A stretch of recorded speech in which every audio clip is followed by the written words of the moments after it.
Right. So before we get into this week's One Gotta Go, as you can see, it'll be a Father's Day edition. I am off the show next week, and being the only father on this show, decided to do a Father's Day edition for One Gotta Go. Prior to that, to double back onto last week, the rap double albums that Donald had, Outkast, Gotta Go.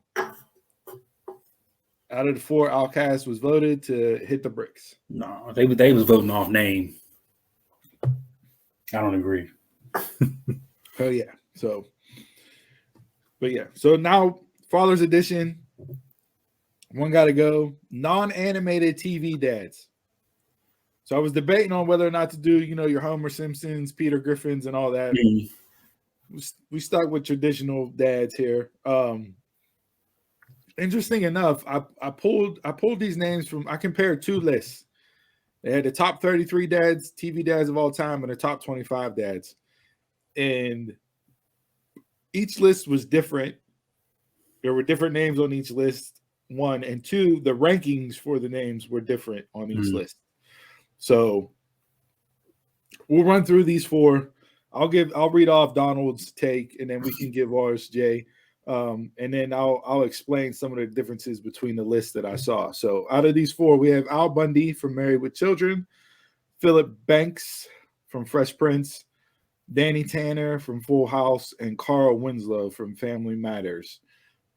So out of these 4, Donald said, where is it at? And I quote. And he put quotation marks in the text that he sent over. He wants you to say it just like that. Yep. And I quote, I needed like a chain and some red sunglasses to read this off so I could get into character, but I don't have either one of those. Al Bundy gives it to you straight. The tough, loving son of a bitch that shows his love for his family the hard way, being a shoe salesman. I added being a shoe salesman on, just sounds better.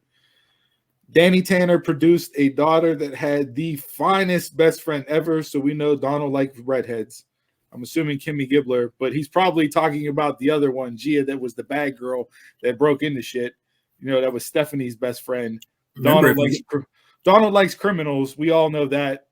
If you got a phone, hit him up. He hangs out on probation on Tinder all the time. How you credit the best friend? How you credit the dad? Daughter for the best friend. Best friend. That's what he credited. Them bad girls! ! Them bad girls. Not talking about them boys, not the Briscoes. Them bad girls. He gets a pass just for that. So he's giving Danny Tanner a pass as a parent, as a father, for producing a child that has the finest best friend in his eyes on the show. This guy's unbelievable. Uncle Phil's the ultimate father figure. There isn't one bad thing to say about him. Carl Winslow is just the odd man out for me. Mr. Winslow, you gotta go. The man that dealt with Steve Urkel his entire existence, he's booting Carl Winslow off. That's Donald's One Gotta Go. Who you got? I don't think you got enough of Carl Winslow on the show. It's between Al and Carl Winslow because Phil ain't going nowhere. Danny Tanner ain't going nowhere. I don't know why. Just because I grew up on Full House. I'm getting Al out of here, man.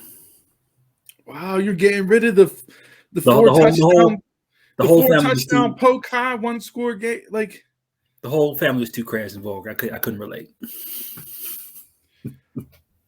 So this list was a whole lot more difficult to put together than what I thought, because as I was going through, not only looking at the list, but also names that I originally was going to do just off the top of my head, I started thinking of like different dads and families and how they relate and everything else. And you could go through the different decades of shows too. Yeah. Right? You got Red Fox on Sanford and Son, right? Mm-hmm. You got, all those good times, like, so you can work through and see Al Bundy and then the Bundys, similar to the Connors with Dan Connor and Roseanne. You know, you could say they mirror the same as far as they were different from the traditional upper middle class white family presented on TV, right? They were the middle class, hard workers that whatever, right? If you want to like break down the shows themselves. If I were to think about it, I'd probably relate more to Al Bundy than all of them. But I feel like I relate more to the other ones.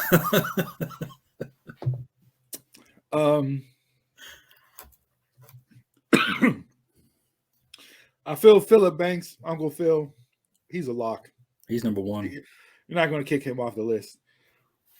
Danny Tanner and Carl Winslow were similar in the fact that those shows, like, they always ended with the good feel positive message. Mm. You know, a life lesson, a little trinket to leave you, you know, on your viewing experience. I think I'm going to go with Danny Tanner. And you know, Bob Saget was great in the role itself. Hell, he turned it into a hell of a career with America's Funniest Home Videos and everything else. But you kicking off the single dad, man. Everybody just stereotyped him to be that Danny Tanner figure, and then were shocked whenever you listen to his stand-up. Yeah, you were shocked to actually hear Bob Saget do a stand-up. And rest in peace to him. Passed you know, a little bit ago earlier this year. But character-wise, dad-wise, as far as the dads that I would want, you know, even though Al Bundy was going to be a struggle, and we're eating Tang sandwiches, and he's a broke-ass shoe salesman, I don't know if I could live with the neat freak. Yeah, I just feel like it'd be too much micromanaging from Danny Tanner. Like, so I'll vote Danny Tanner. And Chris chimed in. Look at this. His thumbs actually work. So he said, as much as I love Family Matters and Carl Winslow, he got to go. Enjoyed the other three TV dads more. That's a lame ass answer. No depth. There's no depth in that answer. Everybody got Philip Stan, and we all picked one of the other three. We got 2 votes for Winslow, 1 vote for Danny, and 1 vote for Al. So we'll see what the audience thinks this week. And one got to go. But early Father's Day edition. As I said, I won't be on the show next week. Spoiler alert. So yeah, I figured we get that out the way now, and then you guys can run with whatever you do next week that I'll chime in on myself. So, all right.